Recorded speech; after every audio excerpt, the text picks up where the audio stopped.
Has lockdown affected your health? It had a very big impact on my mental health, being cut off from different things that help me cope when I'm struggling, whether that's just being able to go to the gym or see my friends, just even so my therapy group that's been moved. Well, it was cancelled for a long time and then it was moved online, and that's really changed how I engage. So that's been difficult to adjust to. There's been a lot of things that I've been hard to adjust to. I was involved in all different explorations to try and figure out some solution or reasons for things that have been going on physically. So I was under the endocrinology team, the gastro team, and the multi-speciality outpatients team. And there were different investigations going on, blood tests, all sorts, to try and figure out what was going on. And when lockdown happened, these clinics stopped. So I'm still at this point, I don't really have any answers. I don't know what to do to feel better. And because of my physical health being bad, that means I can't do certain things to support my mental health. So that's had a further knock-on effect. And as well, luckily I've had my surgery done now, but the surgery on my arm, I was meant to have that. It's been cancelled maybe 3 times this year because of lockdown. So again, that's held me back from doing things that are going to support my mental health. But being at home and not having access to certain services because of COVID has meant my family have had to really step up in their care for me. And I'm very fortunate for that. Not everyone has that, but at the same time, we're not experts. We don't know what we should be doing or not doing. It has put a strain on our relationship, which then in turn has impacted my mental health. So it all kind of is linked to each other. What mental health services have you been in touch with since the beginning of the pandemic?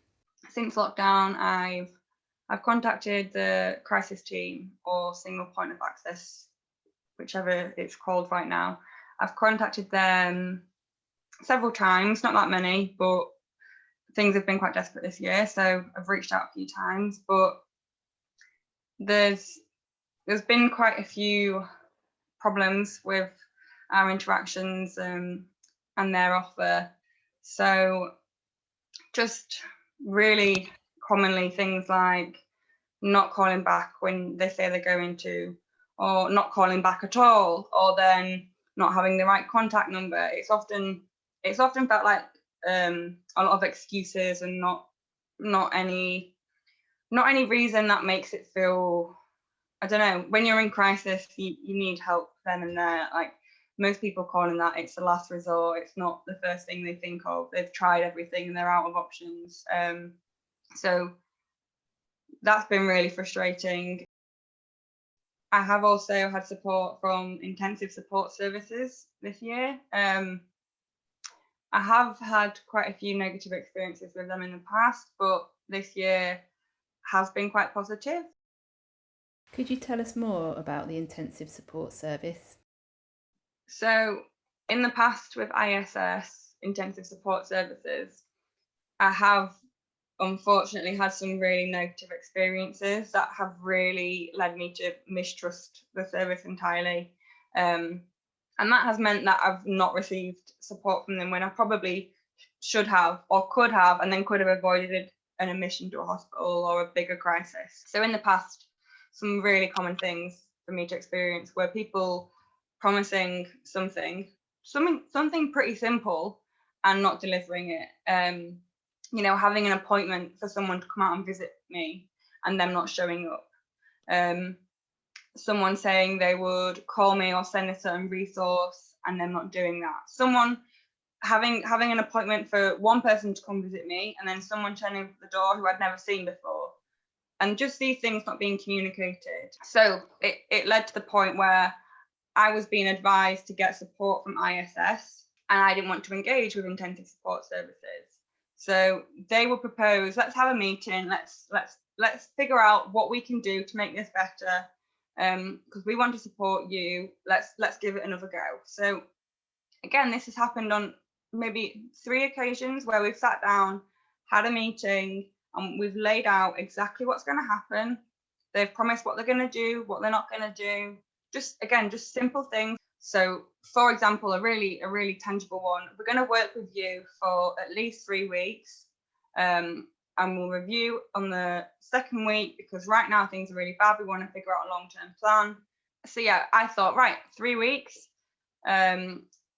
let's give it another try. And you really let your guard down, and you feel very vulnerable, trying to trust them, thinking this is not going to go well, but you want to try to be a good patient as well. You don't want to be difficult. You don't want to seem ungrateful. So yeah, I really tried, thinking I'd have 3 weeks at least. And 4 days later, I was discharged without a review, without a conversation, without a plan. It makes you feel like you don't matter. It makes you want to have nothing to do with any kind of support service, because you can't trust them. The experience that I had last month was probably the first positive experience I can think of that I've had with ISS, and it's been 8 years. What was really helpful with intensive support services this time around was they did exactly what they said they were going to. They were completely transparent, and that is such a basic thing to do, but it's so important.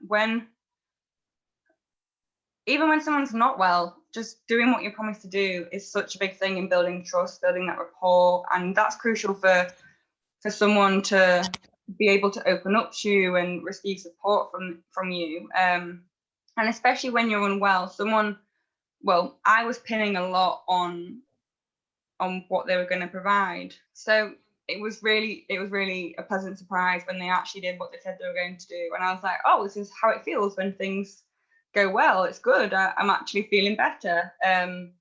So yeah, they explained things as they went through.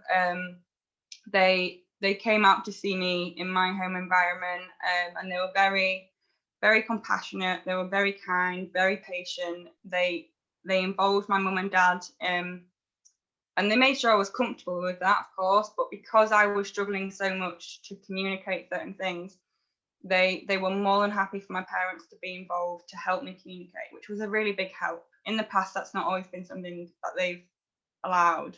And as well as that, they have a lot of different workers who can come out every single day, but they understood that for me, I didn't want to see lots of people and have to retell things and have people being brought up to speed. So they made sure that I only worked with 2 different workers, and whether that meant some days I had to have only a phone call instead of a visit, that was fine with me. But again, they were transparent about that. They never said, right, someone can come see you every day. They said, we think that it might be best if you stick to maybe two or 3 workers, but that will mean that you can only have support, on these days. It was all laid out, and they said, okay, so we're looking at you being with us for 2 weeks. We're going to review when we get to a week, and you can tell us how you feel then. But even if we discharge you, you can come straight back. It was very simple. There weren't these big grand plans and promises that they couldn't deliver on, and then me feeling let down and disengaging, which it's not good for anyone. Could you tell us about your experience of being discharged from the intensive support service this time round? My discharge from intensive support services most recently was really positive. Again, it was reviewed. It was checked out with me. Do you feel ready? Do you have enough support in place with PD network? And again, they kept reassuring me that if things felt hard again, I could always go back and use their service again. It wasn't just bye, see you later, that's it.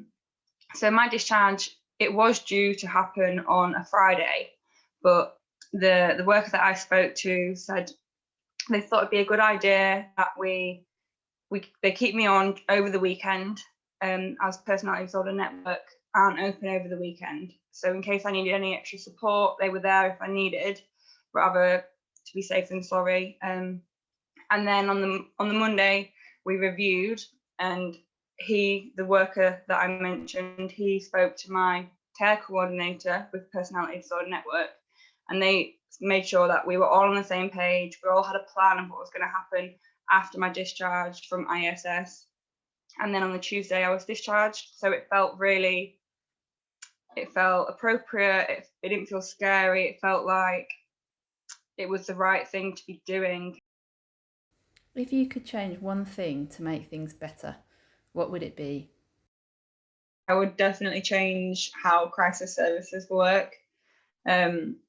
Just to make them actually do what they say they do, to be there in a crisis, to help provide solutions and ways of managing a situation, de-escalating it, so that person doesn't end up in a worse situation or needing more support for a longer period of time. It doesn't make sense to me how the service works. A crisis service is there to provide someone help in a crisis. It's usually a last resort for people.